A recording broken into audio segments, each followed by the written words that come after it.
GP Krk je kroz 6 desetljeća postojanja izrastao u jednu od najznačajnijih hrvatskih građevinskih tvrtki. 1956. godine osnovano je prvo graditeljsko poduzeće Progres.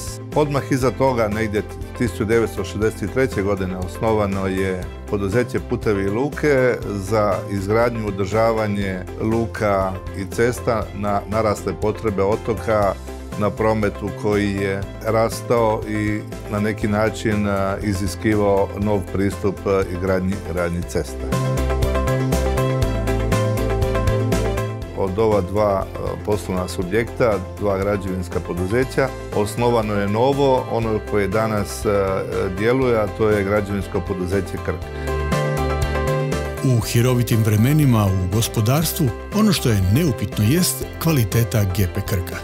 I to kako u tehničko-tehnološkom segmentu, tako i u onom mnogo važnijem, ljudskim resursima.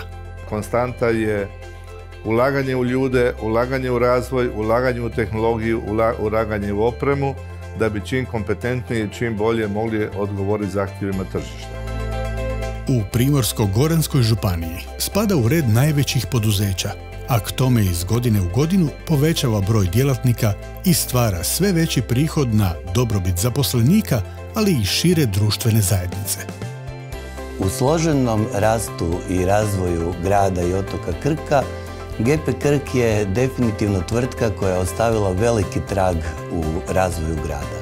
S graditeljskim iskustvom, sa oblikovanjem grada, sa velikim brojem studenata i učenika koji su izabrali građevinsku struku upravo zbog toga što im je GP Krk ponudio stipendiju i posao na vlastitom otoku.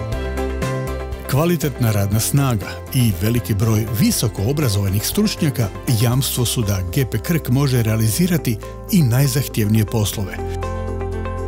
Osvrnemo li se na visokogradnju, bez pretjerivanja možemo ustvrditi kako su krčki graditelji ostavili neizbrisiv trag u novijoj povijesti Rijeke i šire regije. Kao gradonačelnik Rijeke imao sam priliku sudjelovati u realizaciji brojnih projekata.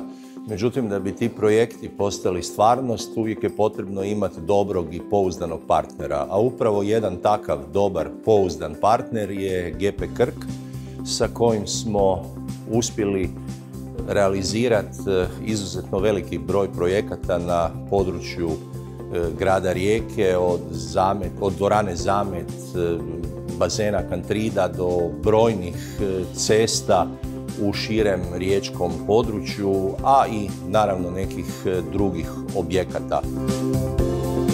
Dokaz tome su sve one iznimno izazovne građevine koje su trajni zapis u vremenu, od sakralnih do sportskih, čime se svojom kvalitetom ispisuju ponajljepše stranice gradova u kojima se 6 desetljeća stvaraju trajne vrijednosti. Takva prošlost na ponos i stalni rast kroz 60 godina. Obavezujući su ritam i za budućnost. Danas smo ušli u jedno svoje najzrelije razdoblje našeg razvoja, gdje naša sposobnost dobiva potvrdu na tržištu gotovo svaki dan. Izlazak na međunarodno tržište donosi ulazak na listu ozbiljnih građevinskih kompanija. Urbana infrastruktura nezamisliva je bez modernih prometnica, a gotovo da nema nove ili rekonstruirane ceste u krugu od 100 kilometara oko Rijeke koja nije dijelo graditelja GP Krka. Tu su i nebrojeni kilometri vodovoda, kanalizacije i plinovoda, kao i pročistači i pumpne stanice, luke i pristaništa. Dakle, upravo ljudski resursi i ta tehnologija i oprema koju posjedujemo čine nas sposobnim da obavimo danas svaki nam povjereni zadatak. GP Grupa danas posjeduje gotovo 500 građevinskih strojeva i vozila i 10-ak stacionarnih postrojenja i pogona. Zaokružen proizvodni proces od vlastite proizvodnje kamenih agregata, betona i asfaltnih mješavina do njihove ugradnje na gradilištima i u pogonu za proizvodnju montažnih konstrukcija. Jedna je od značajnih prednosti poduzeća koja omogućuje stabilnost i samostalnost u poslovanju, što je od iznimne važnosti za uspješnu realizaciju ugovornih radova, posebice za ispunjenje preuzetih rokova. Sve to neizostavno prati stalno educiranje stručnog kadra i kontinuirano ulaganje u nove tehnologije i opremu. Uspješnima budućnost, počinje na način da oni toga i nisu svjesni. Uspješni naprosto rade i prelaze s posla na posao. Čovjek, ruki, delo. Za sva vremena, meridijane i paralele.